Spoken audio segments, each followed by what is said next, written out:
It's Yeah. definitely a thorough process. I would say. We're still not done, actually. Okay. He has his theological interview next week. Okay. Let's hope you make it. That'd be great. Imagine. And we wanted just to take a little moment here and just kind of get to know you guys. I know you guys Society. obviously, but You know, Denmark is known as perhaps the most secular country in the world. And perhaps we've just gone so far and have explored so many things that people are like, you know what, I'm looking for something real. I don't need to go through all these processes or chase all these things that I've seen is actually false. I need to find the real thing.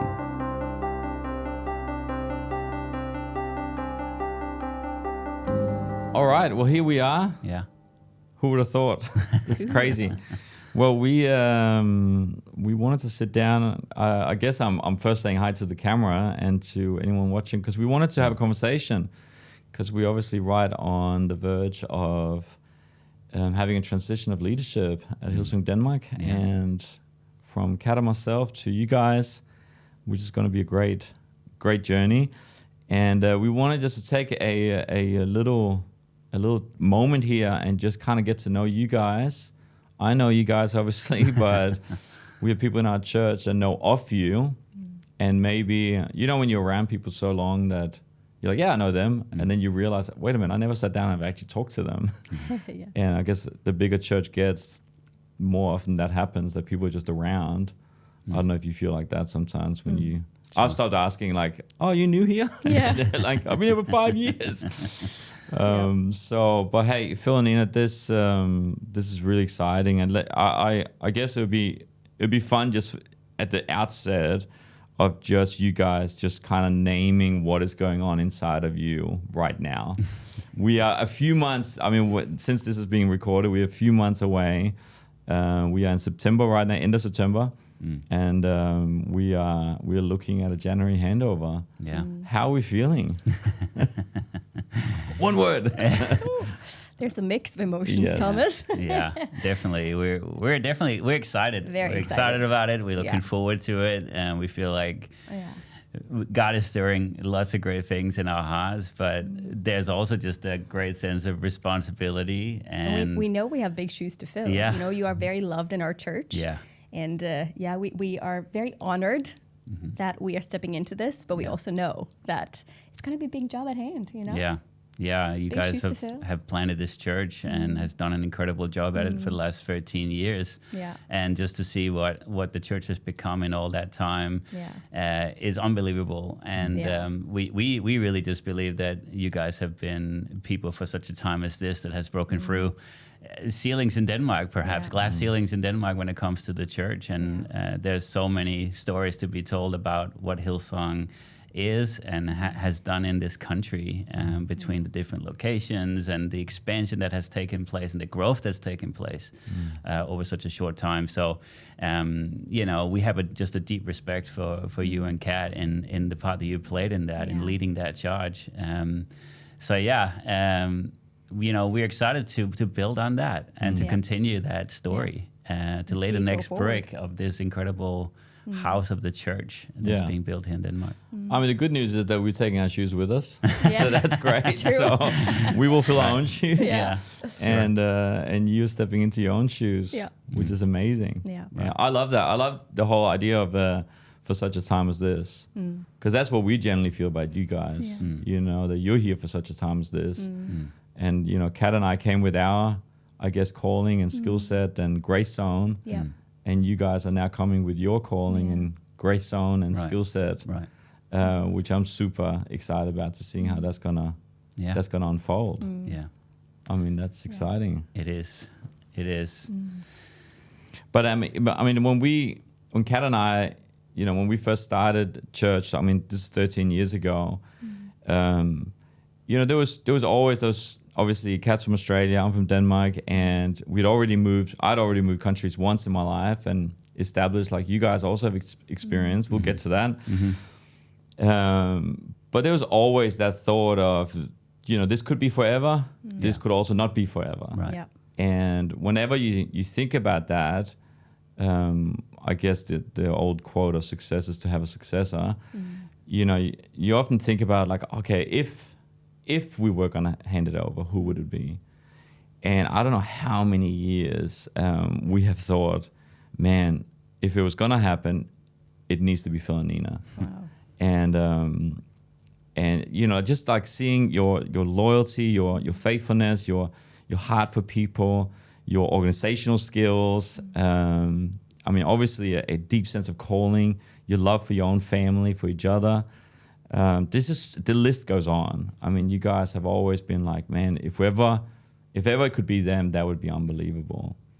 But if we can go back to a little moment that's kind of like a happy, sad moment. Yeah.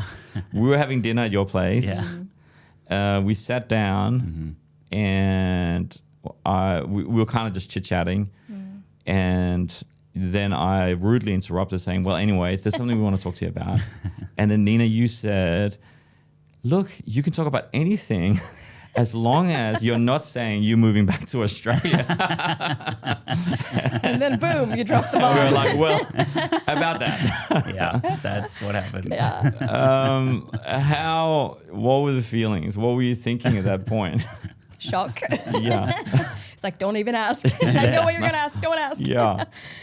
I think, the first thing that struck us, I think, was the grief, just knowing that our friends are moving to Australia, for one. Yeah. And just knowing the impact of that, because we knew that was going to be a big shift for our friendship, obviously, being on the other side of the world, but also for our church and for our lives, whether or not we were stepping into this.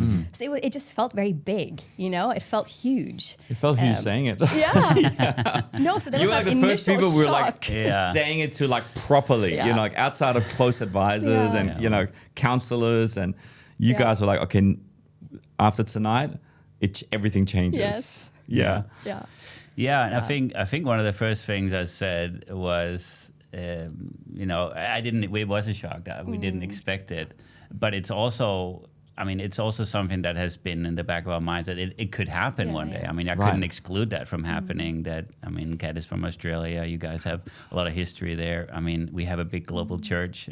Anything could happen, really, right?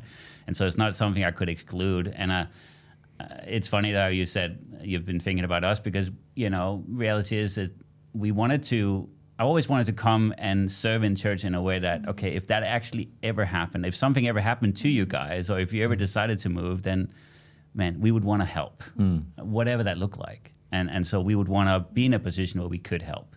And that was never assuming that we would take on the church or anything like that, but it was just a heart to say, we care about this church. We care about the future of this church. We very much plan and desire for our kids to grow up in this church and have a great life and build this house. And we will serve in whatever capacity that is. And so we want to be in a position where we can play a positive role in that, whether that's to help transition it to someone else or whether that's, just being available to whatever that change is. So I've always felt that in the 9 years that we've been in Copenhagen, that we're going to be here for you guys and we're going to be here to help in whatever situation that is. I can't believe it's been 9 years already. Yeah. I know. Church is only 13. I know. It's pretty crazy. Yeah. Because most people wouldn't remember you from the early days, but you've been here since Bremen days. Yeah. This goes back. Yeah. Yeah, because you guys, you lived obviously in Greece at one point, and then you came and visited Copenhagen. Yeah. And you had some thoughts there, didn't you? Yeah, we came home for Christmas one year. We just got married. We had just got married. We So came home when's for this? This Christmas, is 2011. Yeah. Okay. And it was a bit of a rough time at the time in Greece. We had lots going on, And it was just one of those moments where I Financial crisis. Yeah, that was one of them. Yeah. There was some drama, within life. our church and life, generally speaking. Yeah. So it was one of those moments where if we could have, we would have escaped, Yeah. And I think at that moment we just needed to feel God in it. And we walked through Copenhagen and felt like God dropped it in our hearts that one day this would be home. Wow. And literally fast forward a couple of months into 2012, we were linking in with Vision Sunday. Yeah. We were linking with London, and that was the year that they announced you guys moving to Copenhagen. Yeah. And we were like, whoa, this is making sense. But we Wow. knew it wasn't time to move yet. Yeah. But already then, there was a stirring in our hearts for what Yeah. God was doing in Copenhagen. But we've always had a similar, saying that you guys have, we are here until God moves us. Like we are called to be here. And if it's forever, that's amazing. Yes. But we are here until God moves us. And we didn't feel like God was moving us yet. So that happened a little bit later. But yeah, we already knew that this was going to be home one day. Yeah. That's crazy. Yeah. I mean, it's that whole thing of like ministry, hey, it's like you hold it tightly and you hold it loosely. Yeah, exactly. Like you would almost die for it, whatever God has called you to do until God says, all right, let it go. You're like, okay. Yeah, it was never mine to begin with. Yeah. Right. And that's, it's such a hard thing to explain to people because people can go like, is it hard to let go of something? It's like, yes and no. Yeah. Right. It's very hard, but it was never mine to begin with. Yeah. And that's, I guess that's the same with, and I guess that's why whenever I thought and we thought of you guys, it was always like, that's never going to happen, because they're holding so close and they should. Mm-hmm. But then when it's God's timing, it's like, well, there you go. Yeah. It was never mine to begin with. Yeah, exactly. So we're having this conversation and you share what you want to share. What's the process? I mean, obviously we can talk a little bit back and forth, like the proper official process. Yeah. But what's the, like discerning the will of God? Because I think when you're starting out in the Christian walk, it's kind of easy to find the will of God. Stop doing naughty things and just focus on doing right things, right? Right. But then the more you walk with Jesus, it gets actually harder to discern sometimes because now you're choosing between good and good. Right. Right. It's not so obvious anymore. Yeah. Yeah. And you were standing with this opportunity where you were doing, incredible things. Yep. I mean, Phil, you helped start 821 from the ground up. It's become at its absolute peak. How many countries were you guys in? 15 countries, yeah. How many, just give me like the highlight reel of 821 at its peak for those who don't know 821. Sure, yeah. So 821 exists to fight human trafficking, and I got to be the first person on the ground in Greece, which was our very first location, and just really build it from the ground up. Like there was literally nothing there. And so for the last 17 years, I started as a 23-year-old in Greece. And, Crazy. And Nina came just 2 years later, but I was there for 8 years, and Nina was there for 5.5 or so. And we built it up, and it has just exploded and grown across the whole world on every continent, managing staff. So over the last... the last 9 years, I've served as the COO, so overseeing our global operations. So a staff about 150 people around the world, and a significant budget, and our work that has just expanded across the world, really trying to build a movement to rally people around to see the end of human trafficking. And that influence is quite significant now with events that stretches 50 countries on the same day every year with Walk for Freedom, for example, and so on. So, yeah, it's. I mean, we're talking about dealing with governments. Yeah, we are. Like you go to Heathrow today, and there's like, "Do you see me?" ads for 821, like the hotline, and. You went to the White House and got a Freedom Fighter Award from Hillary Clinton. Yeah. I know you love talking about it. Met Will Smith. You met Will Smith. Did you get slapped? I mean, it's just incredible. Yeah, no, it has been an absolutely incredible journey and adventure, a God adventure. And, we've just... I think it's so true what you're saying. We've just seen God in it, and there was such a significant sense of God calling attached to that role. It was never a job. It was like our whole life was invested in this, right? And it has been for so many years. And so, when this question came to us, it wasn't just like, oh, let me just jump on that. As much as we love the church and have been part of building it here, it was literally like, okay, I see God in this and I see God in that. So I think our question and just being good stewards of what God has entrusted us with, because we've had other opportunities over the years. And every time we've had to sit down and say, okay, where are you leading us, God? Is it here or is it there? And I think honestly, just to be absolutely honest, I think I had to first know that I was being released from it to move on. And so, I think one of the things that we just appreciated so much about the way you and Kat has approached this has been that you've given us space. Yeah. You haven't rushed us. The timeline has been incredible. I mean, I'm not aware of another church transition where there's been this kind of process or this kind of time. And that has actually allowed us to go on the journey and seek God. And we've actually had months to actually seek God about it. Is this where you're leading us? And I think we both have our journeys in different ways with that, both individually and together, and have just found that sense of confirmation that, okay, we are being released, and there is a timing about this that we have to recognize and just trust God with. I don't know if you want to add to that, but yeah, I think sometimes, God likes to shake things up. And I think one of the things that stuck with me after that dinner, because initially I was like, what on earth? Like, what's happening, But it felt so uncomfortable in a way, like it felt so weighty. And I think sometimes God works through that, because, like we had gotten to a place in what we're doing, which we were loving so much, but maybe we were comfortable in it. Yeah. And then this opportunity came up and it just felt so uncomfortable. And in a way, I felt like that in itself just made it feel like God was in this. Right. Because it's like he's trying to shake it up a little bit, But I mean, it has been a huge journey because, I mean, if we go back to when we graduated Bible college, we genuinely believed that we were called to pastor a church. But then God led us to Greece and to 821. And we kind of had to... Now, we need to say, when you say Greece, we're not talking like some Greek island. No. I've seen where you live. I mean, we're not talking like some Greek... Mainland, we're talking Thessaloniki. Like, we're talking a rough side of... It's not Santorini, let's put it that way. But it's it's not beautiful Santorini, city. Not a holiday. No, We're you not don't in the send a tourist postcard. industry. No, exactly. Yeah. But in all of that process, like we got to the point where we said to God, like, if this is what we do for the rest of our lives, we will gladly serve you like this. Yeah, wow. Yeah. So I was trying to figure out, like, okay, so the whole church dream, was that just a hype of Bible college or was that really God? So we kind of just put it, away and thought, okay, God has called us to be here and this is where we are.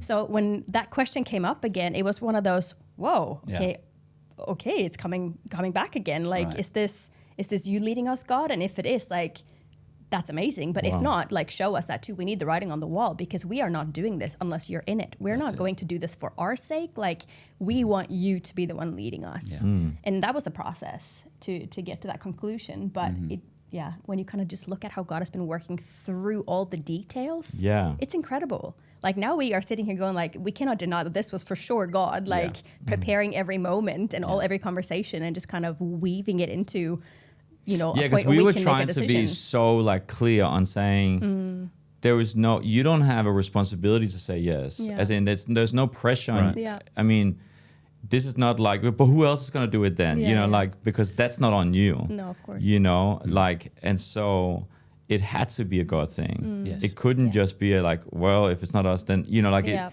And so that wasn't even entertained. So what was the writing on the wall? I mean, what was it for you guys? I mean, obviously, there's safety in a multitude of counselor, the Bible says. Yeah. So I'm assuming there's some of that. Yes. And then there is some Absolutely. of this, really just the supernatural. Yeah. So what was that for you guys? I think it was a combination of things. Yes. I think it was us having conversations, us praying about it, us reaching the same conclusions, and then coming back and talking about it later. You know what I mean? To the point where we were like, okay, this is it, So it's not like it was one moment. I think it was the combination of all of them. Right. The timing of it all and the process of it all. And I think for you, maybe there was more of a moment, but for me, it was a process. Yeah. I mean, I have to trust that the Holy Spirit will also lead us, lead my life in the right direction, right? And if something is not His will, that He will close the door, lead me away from it. Yeah. And so I think just walking that out, and I know I really took time out and had a season early in the year where I actually took time off just really to dedicate to my own personal health, but also just to this journey and, just being out in nature every day and actually seeking God and just really like finding God in this moment. And I had some pretty wild experiences doing that, where I literally felt like God was lifting something off my shoulders and kind of releasing me to pursue this. And that was actually almost like a physical experience, which was pretty wild. I haven't experienced that before. Just out in nature, just on a Wednesday. But I actually wrote it down. I'm literally like, okay, something happened here. God was here in this moment.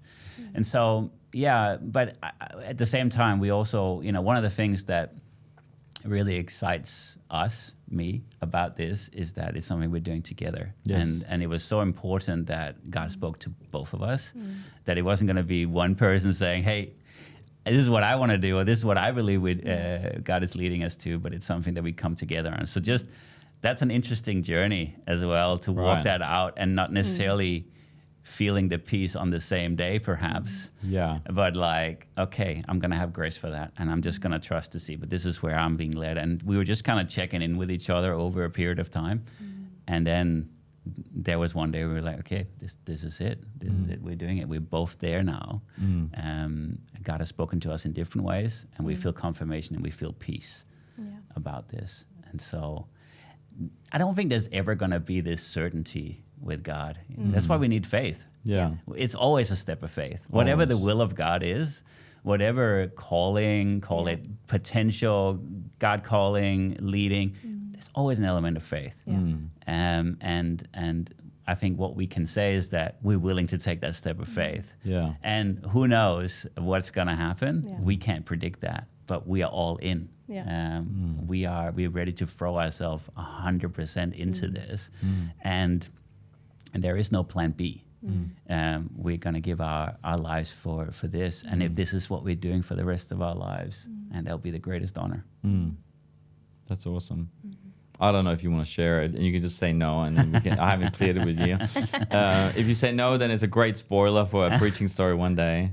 I did hear a very funny story about a wedding. Yeah. I don't know if you want to share it now. If not, you can use a spoiler for a future sermon. Okay. Yeah. I just thought it was very funny, but also very powerful. Yeah, it was funny. Like about 6 months prior to you guys setting us down, because Nina referred to this. Hey, when we left that night. Yes. Yeah, like it was 6 months prior. I was at my sister's. We were at my sister's wedding, and in Sweden. In Sweden, and obviously her husband's side of the family we didn't know, and we were there, and it was great, and we were meeting all these people we hadn't met before, and there was one man that I spoke to who had been a missionary. He's done all these great things around the world, his family, and he was asking me about what I do, and I was sharing passionately about the work of A21 and what I was doing with that, and just really talking vision for the future and all these things. Like I was giving no other indication than that, and so he comes up to me a little while later in the evening, and he just says, "You know what? It's interesting. I just really feel like God is telling me to share with you that there's gonna be this opportunity coming up next year that's just gonna come out of nowhere, and it's something completely different than what you're doing today, and you're gonna take it." And honestly, I was just like, okay, that's wild. And I had told Nina that same evening, and then honestly, I forgot about it. You're the one who remembered, because I just kind of dusted it off as, yeah, sure. I could not see myself doing anything else. No. And I could not come up with a concept there, so it was a little bit like, oh yeah, sure. But it was just interesting that. Yeah. I mean, and there's just so many, like you're saying, there's been, I guess for both of us, there's been so many things where it's like, I cannot believe how, maybe we should believe. We are all pastors after all. Like we should believe that God is building his house. He said he would. Yeah. But the whole journey, because then after that, obviously there was a more formal process as well of, we got a credential and like background check and the whole thing. And then finally you're doing an interview with Phil and Lucinda. Yeah. Which you've known a little bit in different contexts, but this is the first time like you're having a proper conversation, sit down, and like job interview. I guess that was technically what that is, and then all the way through to the global board, approving you, and I guess that's like you said, Phil, like everything is a step of faith. But we also pray that the more we do this, whether it's start new churches or transition churches, that every pastor feels like there's a support system. Yeah. You're not alone in this. And that's definitely our heart in this, that you've felt that. Oh, we have definitely felt that, and I think we've also been just impressed with the integrity and just the process in and of itself, how healthy it is, the questions that are being asked, the processes that are in place to seek out and ensure that not only is a person or a couple qualified for the job, but it is also equipped to it and can carry that responsibility and so I think we've both just been impressed with that and that also just give a sense of security in our church globally and how we vet people and how we walk through processes to make sure that it is a big responsibility, that it's not going to kind of destroy someone's life or push them over in any kind of way, because it is something to carry, and making sure that there's health there to carry that responsibility and that role and job. It's definitely a thorough process. We're still not done, actually. Okay. He has his theological interview next week. Okay. Let's hope you make it. That'd be great. Imagine if we failed. Yeah, that would be an awkward. There would be big, we'll block out a whole section of this interview. Exactly. Or this will be with and Nina, who's our only lead pastor. But you've obviously, speaking of theology, you've done college. Yeah. I mean, your journey with Hillsong has, that we can get to one second. I mean, you both grown up in church. Yeah. So you grew up in Norway. Mm-hmm. Do you want to tell us just a little bit about your background?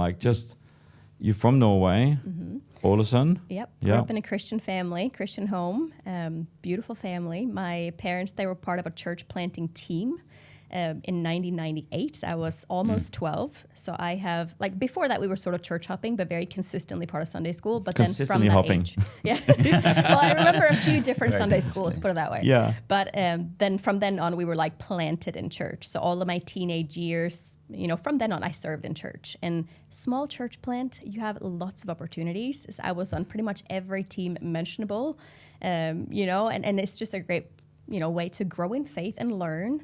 And very early on got leadership responsibilities, both within church, but also in my school assembly, public school assembly. I ran it for 3 years. Love it. Which is kind of funny looking back because I was such a shy, awkward kid. But, you couldn't have been it. Oh, I was. Really? Yeah. But again, when you have a sense of calling, you just say yes anyway, and you kind of go, just got to get over myself, Love it. So that's, my church background in that sense. And then you went to, well, maybe we can wait with college for 1 second, because then you grew up, we've grown up pretty much next door to each other, almost. Yeah. For those who know... middle of Jutland. Yeah, geography of Jutland. Right. I grew up in Herning. Yeah. And then we got Brande. Yes. And then we got Bøl. Yes. It's like a field. And I'm actually in Herning, but then second half of my Herning journey was actually in Gellerup. So, right. And you were Brande at Bøl. So you grew up, we grew up in a similar kind of context. Sure. Yeah. But this is not about me. This is about you. So let's talk about you. Well, first, I was literally born into the church, as in our house was built into the church building when I was a little kid. That's... So, it was connected to the church. It was literally, it was it was a house that was attached to the church building. Yeah, so was ours. Yeah, so, you can go through the basement into the... Right. And it just gives a whole other meaning to the sign of welcome home. Exactly. Exactly. Welcome to literally my home. Yeah. I live right there. So that was kind of fun. But my parents, they planted a church when I was 5-6 years old. And so I've been just... A great church. Yeah. And I've been part of that, sleeping under the front row as a style, growing up as a kid, teenage years, and just there's always just been a heart for the church, always just been a heart for the house of God, and there's just been non-negotiables in our lives the whole way through. I can't even count many Sundays we would have missed. We would be in church on a Sunday. That's just how I've grown up. And there's just always been this heart, this love for the church, and this sense that I was going to play some kind of role in that. I didn't know what it was.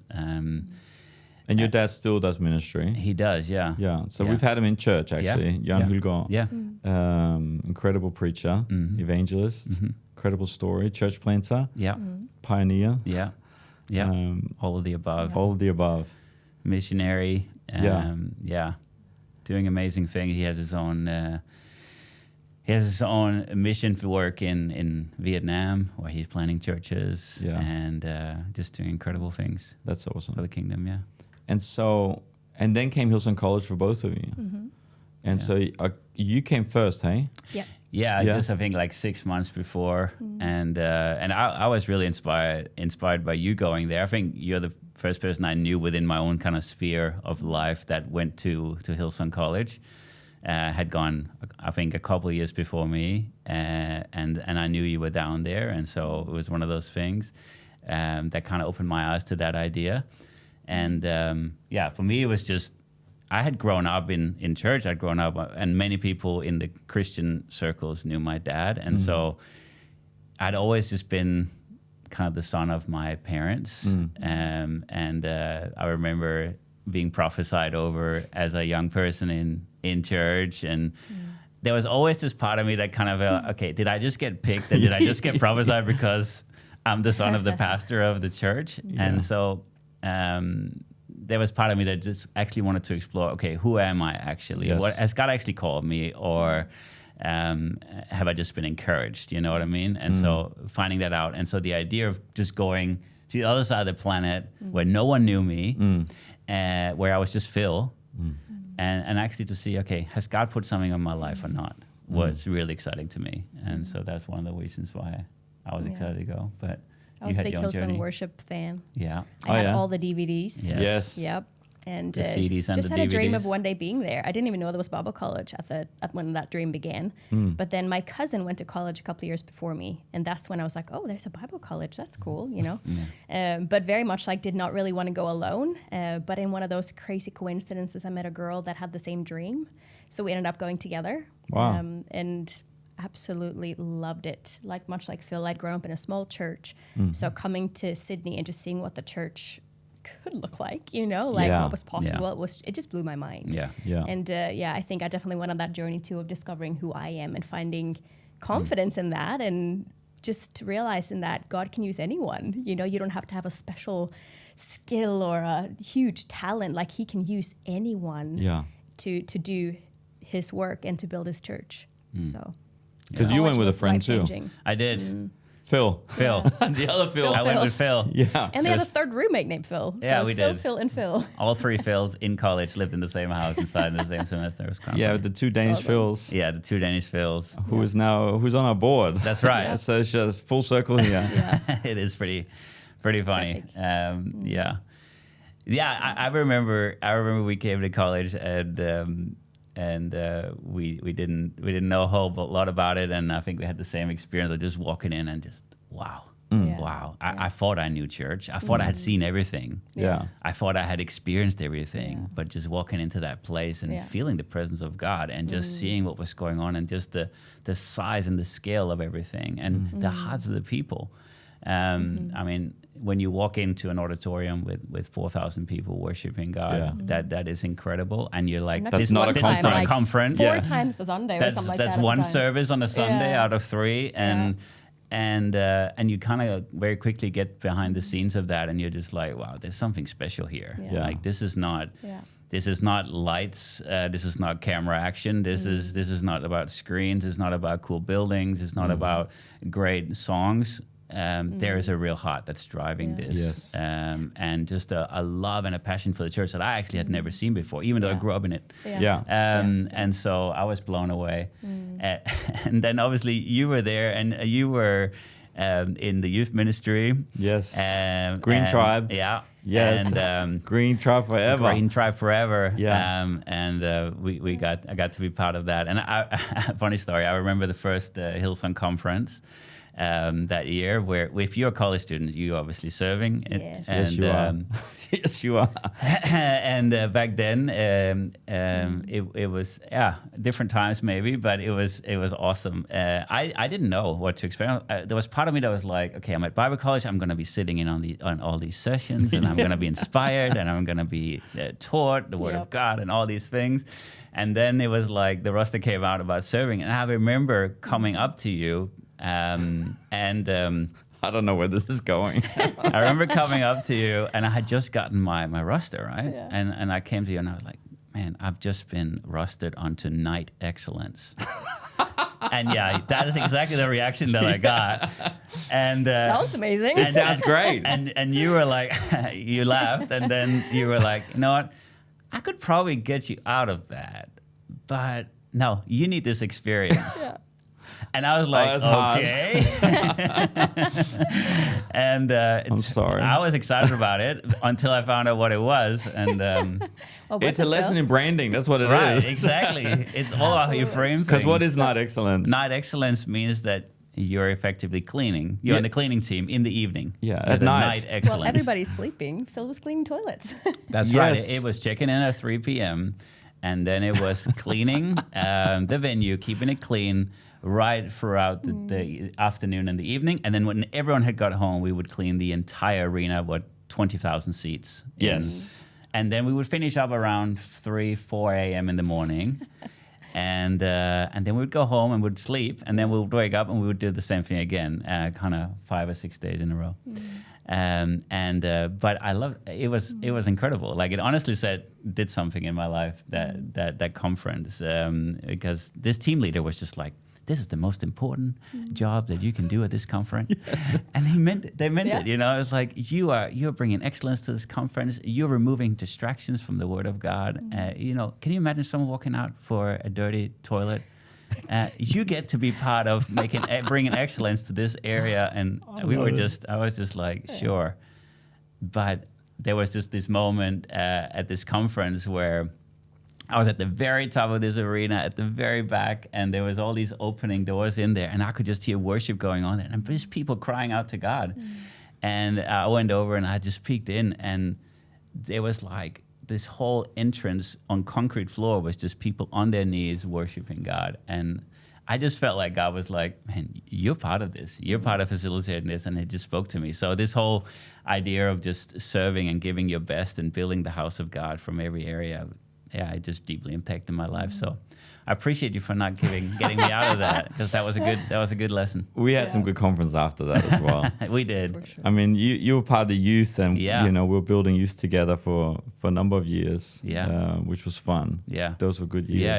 Yeah, it was. What I mean, you both grew up in church, and by the sounds of it, I mean, I know the church you grew up in, which was phenomenal, and it sounds like the church that you ended up in was good. So what was it that stood out to you guys when you came to, besides obviously the size? I mean, that is, Hillsong is, you know, when we come from Scandinavia, walking into, like you're saying, not a conference, but a weekly service, that's mind-blowing. Yeah.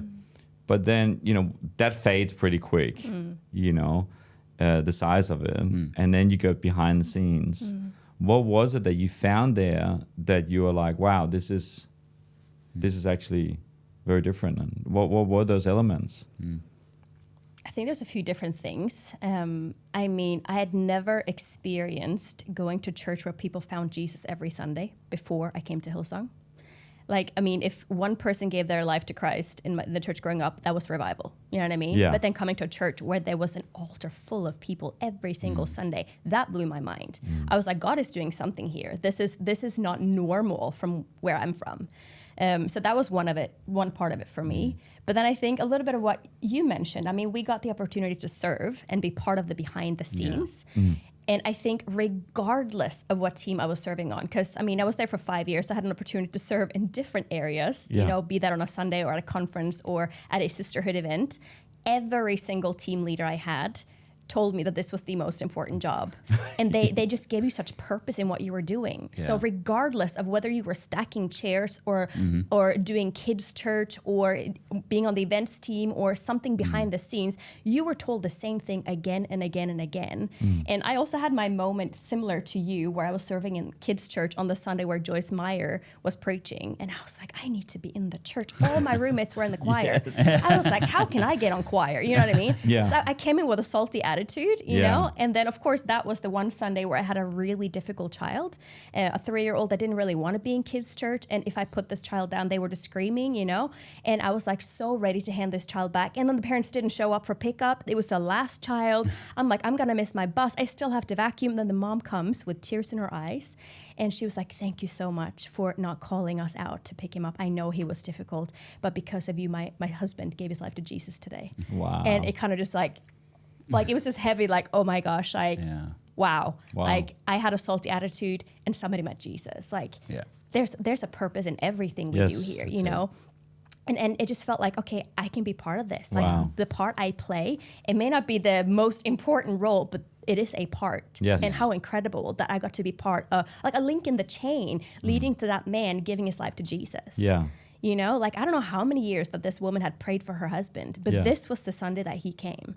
And if I would have given up on this child and called her to come pick him up, then they probably would have left. Yeah. You know? So it just gave such purpose to, wow, like I get to be part of this. Yes. And it's incredible. And I guess every role is important in every church, Yeah. but the fact that such a big church, so many people carry that urgency. Yeah. It's Together. It's pretty special. It's beautiful. It's beautiful. What about you, Phil? Yeah, I think, you know, when you are there for, you don't have to be there for very long to kind of get behind the scenes of it. You're not just seeing it on the face of it. You're coming behind, you're starting to interact with people, and it's just like, I'm gonna, you know, what is it really like, and what is it really like behind the scenes, and who are these people who are leading this church? And I just, again and again, just encounter people who are like, they're just the real deal. And this is people who are passionate about the local church, and there's just this incredible urgency, mandate to build the house of God, and that's what matters. Yeah. Yes. There was just this very clear, like, this is what Jesus came to build, and this is what we are about, and we are all in, and we're gonna give it our best. Yeah. We're gonna give it our best because He has given us His best. Yeah. And like the church is Christ. It is the body of Christ on earth today, and so there's nothing more important, you know. Yeah. And just this sold out heart for the house, and wanting to bring your family on the journey, and obviously trying to do it in a healthy and sustainable way. Just a real dedication to building the house. And out of that came incredible things because people brought their best. Yes. They weren't doing it on autopilot. So great music came out of it. Great sermons and teaching came out of it. And there was a heart to present the gospel in the best way possible. And so, you know, of course, when you give your best, God blesses that and honors that and brings His part to that. So Yeah, I remember walking into Hillsong and just thinking, again, the size of it, wow. But then I remember growing up and everybody wanted to be the evangelist. right. Nobody wanted to be the local senior pastor. Right, yeah. Because it's like, Yeah. you know, like at least the evangelist gets to travel. You know? And then I walked into, you know, Hillsong Australia, and I remember everyone was like, oh man, the dream was imagine pastoring a church one day. And I was like, why do y'all want to be the pastor? I mean, that's the worst job. And then you saw like a church that was just like healthy and strong. And for me, I felt like it was very much, I came from a culture maybe where I've thought that a lot of churches existed for the individual, right? And suddenly you came into a context where it felt like, no, we actually exist to build a church. Yeah. Exactly. But in doing that, we are blessed as well. Yeah. So it's not like, oh, we're nothing and the church is everything. It wasn't like in a, you know, unhealthy way, but it's this common cause, common mission that we're doing. And in doing it, we each find our purpose, calling, gifting, and the rest of it. Exactly. You know, that blessing that we're in it together. Yeah. Which is pretty special. Yeah. That's awesome. So, you know, we've always heard, about your background, your upbringing, church-wise as well. What, just for people that don't know you, because obviously you're about to step into a role where a lot of people are going to see you every Sunday. And church is one of those interesting places where, I've always felt like as a lead pastor, our responsibility is not to know everyone, is to make sure everyone's known. Because you just can't know everyone. Then church would not continue growing. Right. And it's one of those sacrifices you actually have to be okay with of like, I cannot know everyone. I can kind of know your name or who you are, but it's just impossible. Yeah. So there's obviously a lot of people that are going to see you that would want to know a bit about you. But what are some of maybe some a little bit more quirky sides of you? We don't have those. None. I was about to say that Phil likes flying drones, but at this point in history, it's the end of September 2025. It's not the perfect time to be talking about that. So maybe let's start with you, Nina. Like, what are some of the other sides of just your home? Like, what are some of the things you enjoy? You've always got kids, you guys. Yes, we do. Which is those who've been part of church know that's been a miracle story. Yeah. But what are some of the things, like when you guys are having a day off, you're relaxing, like what are the fun things that are happening? Well, obviously we're in the season of little kids. Yes. So right now, most of the days off include activities that, What are fun the for ages kids. again? Sylvester is 2 and Lexi is 5. So we love going to the zoo or, the aquarium or just going on an outing, biking out to see the llamas and Sydhavnstippen or, things like that. Yes. Often play dates with other friends. We bring people along for those things. So that's like our days off. Because you have a family connect group that you've been running. Yes, we do. Yeah. We do. And we love that so much. Yeah. Yeah. They've been Great so friends. amazing in this season Yeah. of just sharing this season with Yeah. other people going through the same The time. same things, the same have, sleepless like- nights or tantrums or whatever else it might be. It's so nice to have people to do that with, Yeah. and to go, we understand. We're in it too, Just calling each other from You're the not alone. trenches. Yeah. Exactly. Yeah. Exactly. So that's been amazing. There's like 19 kids yeah. in our connect group. Oh my Literally 19 goodness. kids. I love that. Under the age of 5 or 6 or something. This is like why we that. need Yeah. a bigger home. Yeah. So you really get into deep theology during your connect Right. Very groups. deep Yeah. theology. You can Yeah. really concentrate and Extremely deep. yeah. Yeah. Yeah. That's great. Yeah. And what about you? I feel, you and I, we nerd a lot about different things. Yeah. Got a lot of different interests. Yes. It's important to have. Yes. Yeah.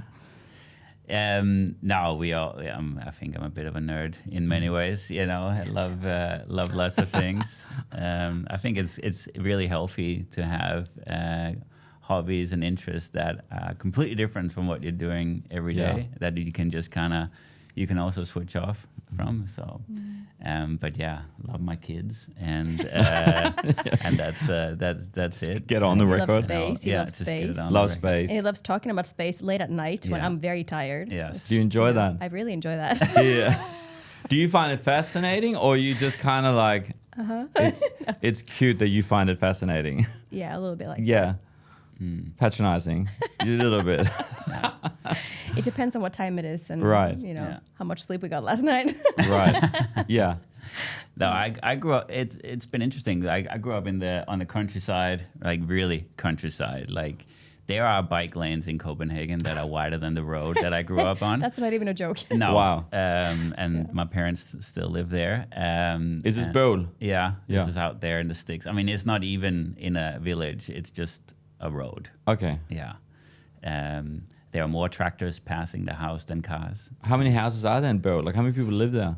4 houses. There's 4 houses in Bøl. Huge. Yeah. Yeah. Like one on each corner. Yes. Great. It's an intersection. Great. But it warrants like a sign that says Bøl. Yes. A blue sign. A blue sign. Yeah, not a white one. No. Yeah, I can't remember the difference. And it's so in this. big that I've been there many times and I've never seen this sign. Oh, wow. It is. We need a picture of you guys in front of the sign. It exists. Yeah. Yeah. Yeah, we need proof of this. Yeah. That's amazing. I mean, that's I love that. But like your background, you obviously talked about you had some church experience in Greece. And then majority of your time has been like really operating and working in a non-for-profit, like an NGO world. And now you're stepping full-time, both of you, into church in Copenhagen, Aarhus, Hillsong, Denmark. I guess for you guys, I mean, you have loads of leadership experience. If we were to like nerd a little bit about just leadership philosophy, values, like what are some of those things that you bring with you of like, this is the kind of leadership that we value? I mean, I'm not talking about like setting a leadership vision for Hillsong Denmark, but just like the way you led in A21, the way you led in Greece, the way you led, in your life. I know, Phil, you just finished your MBA this year. Yeah. And so like you've even been like wrestling with it on a professional, like, academic point of view. But like, what is it? Like, what do you feel like if you could to put some words on the way that you see leadership in a, obviously with a Christian context, but what would that be? Do you want to go first? Well, yeah, I think it's interesting because I remember going to a kind of secular leadership conference or event or day, like maybe a couple of years ago with you, actually, here in Copenhagen. We got invited, we got free tickets to go see, and it was kind of like the cutting edge leader that was going to speak about the kind of the latest leadership theories and so on. And it was just really interesting to see someone stand on the platform in that environment and basically talk about servant leadership. Yes. Yeah. And so I believe that the greatest leader who's ever lived is Jesus. And that is who we follow, not just in kind of our aim for living a good conduct of a life, but it's also someone we can find inspiration for in our leadership. And so this idea of servant leadership that I'm here to see other people win. Yes. That I'm here to see other people excel. Yeah. And I think the thing that honestly gives me the greatest joy and probably the common denominator between being in the NGO world and fighting human trafficking and now considering leadership in church leadership, is this idea of I live to see others succeed and move into the God potential in their life. And, when I think about the work of A21 and we're literally seeing victims of slavery freed, I mean, who is furthest away from living out their God potential? Someone who doesn't even have physical freedom. And so that aligns with what I believe. And when I think about the church, I think about releasing people into the God potential in their life and helping people to see themselves how God sees them. And so that inspires me, and that comes for everything. Like when I started with A21, I was 23 years old. I had actually dropped out of high school. Yes, I had done 3 years of Bible college, which means you're qualified for everything. Yeah, exactly. But I remember just having a moment like that where I'm like, well, I'm not a lawyer. I'm not a social worker. I'm not a doctor. I'm not a psychologist.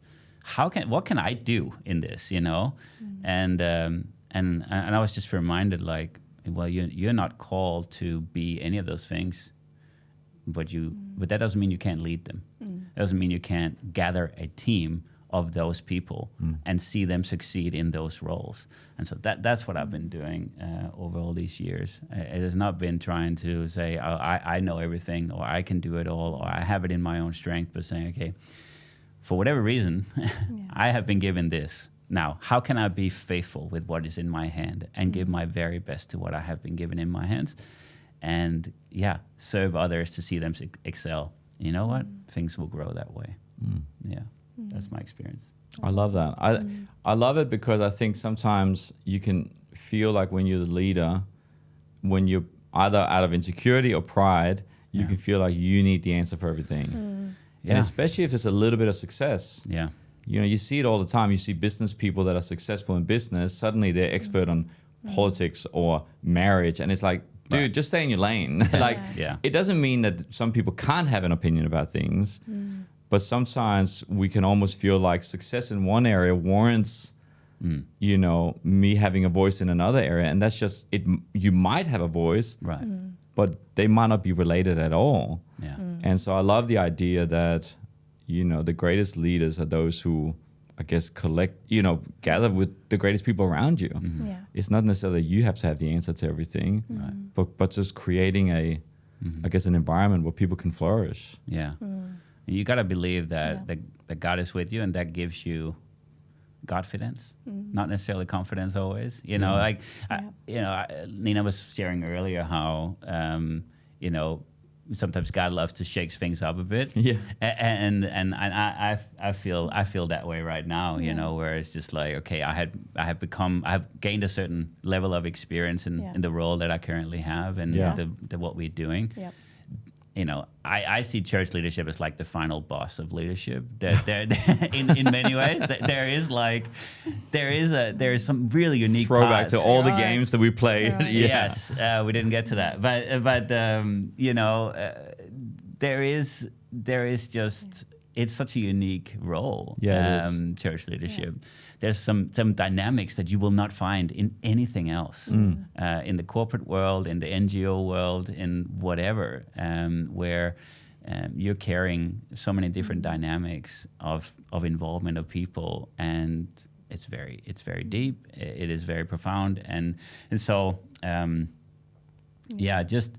I gotta trust that. That's why it's so important to know. Okay, is God in this or not? Okay. Well, then there's a part for God to play in it. Yes. And I think the biggest thing that I have taken with me out of this journey of over this year has just been, okay, there's insecurity, right? But insecurity is not bad. Insecurity is okay as long as it leads you to the right things. Yeah. And if my insecurity leads me to surrender. And actually laying my life down, and saying, okay, God, this is the part that you got to do, and not to striving, then it's okay. Yeah. And that's my reminder. That's the temptation that I think we can all fall into, is to say, okay, I got to strive. I got to make it happen in my own abilities and my own strength. And like, no, you don't. You have to actually surrender this to God and let Him do His part. Yeah. And that's not easy to do, and that's a constant thing. I don't think we graduate from that ever, because we like to take over. Yeah. We like to be in control, and I think that's just a part where we have to surrender it to God and trust Him with it. Yeah, for sure. Yeah. For sure. Yeah, I agree with all of that, absolutely. And I think for me as well, I've had the honor and privilege to work in our aftercare department this entire time since I started in 2011, so 15 years. And I think... Can you explain what that is? So that would be working with the survivors of human trafficking. So we obviously have... So once they've been rescued... Yeah, and they come into our care. We call that aftercare. Okay. Yeah, so we've had all kinds of different programs over the years, from shelters to transition homes to what we call freedom centers. So from physically looking after them to... Yeah. Mentally recovering into society. All of it, right. Yes. So it's a whole process. Sometimes it's short, sometimes it's long, depending on the person's... So that was your area. Mm-hmm. Yeah. Yes. Yeah. So I've been working in that department this whole time. And I think what that has done in terms of my leadership is give me a better awareness of people's trauma. And I'm really passionate about having a trauma-informed approach to leadership.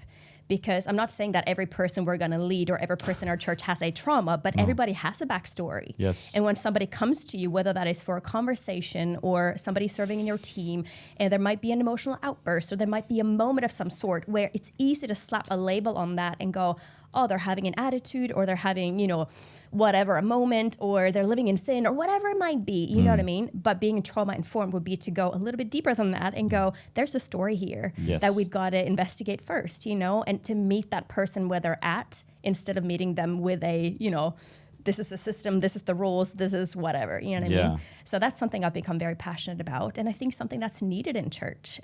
Obviously, there are a lot of people that do that really well, and there are moments where it's not done well. And I remember, sitting in leadership days where somebody said, oh, I love being a leader that people are a little bit intimidated about or afraid of. And I was just like, what? Because I'm like, no, you want to be a leader that people feel safe with, you know?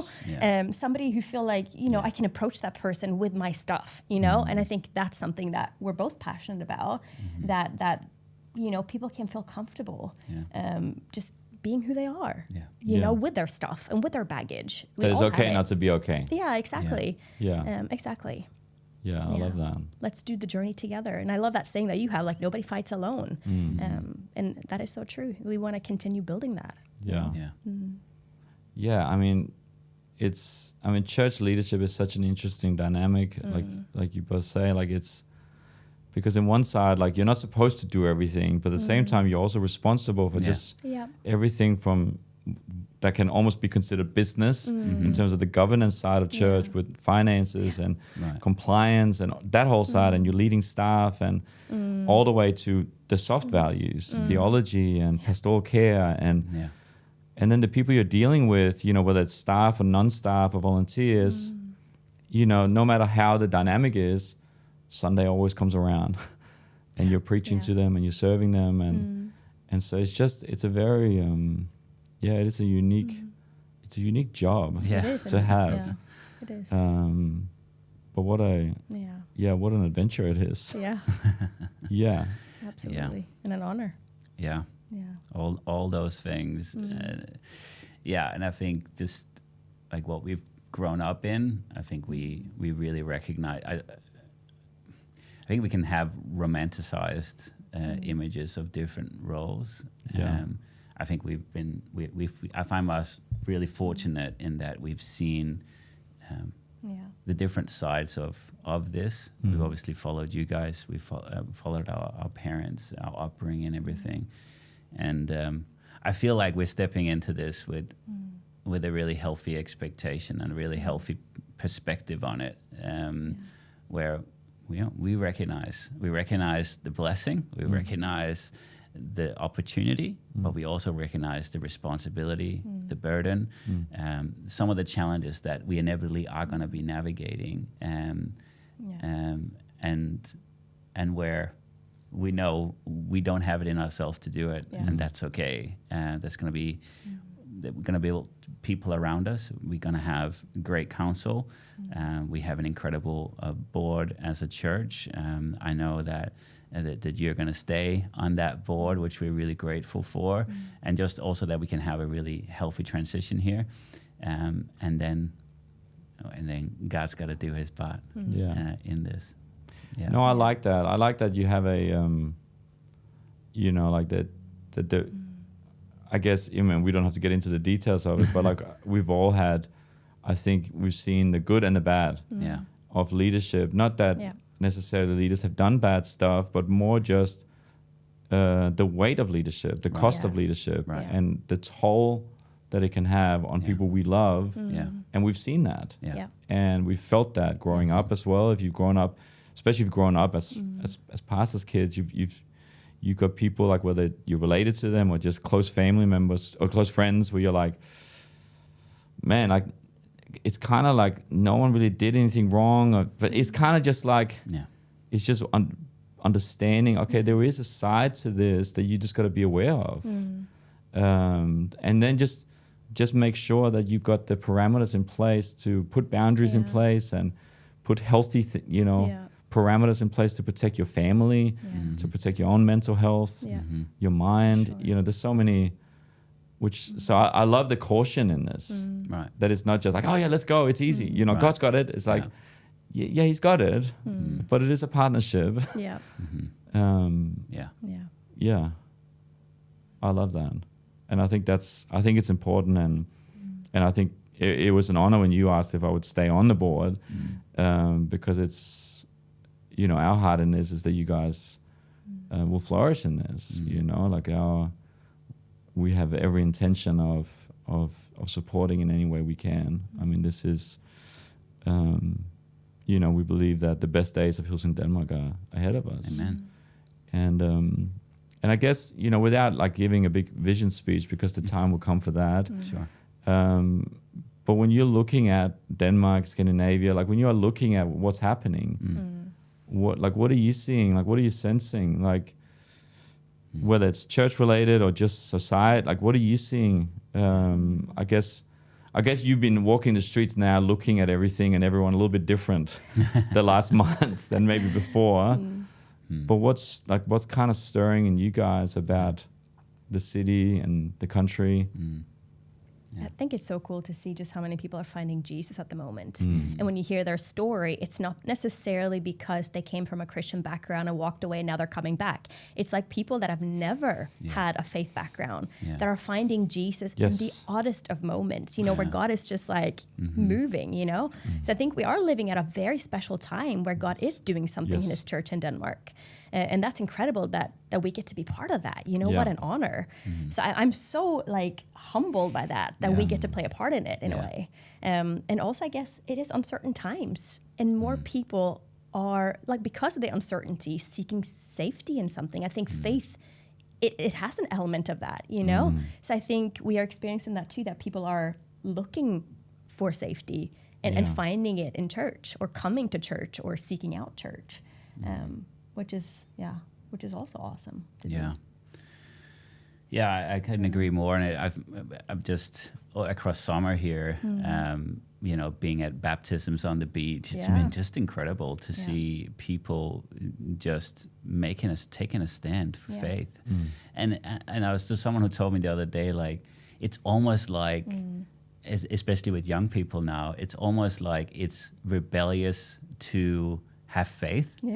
Like, it's almost like, as young people, like, it's the rebellious thing to their family to actually step out and say, I believe in Jesus. I'm going to go to church.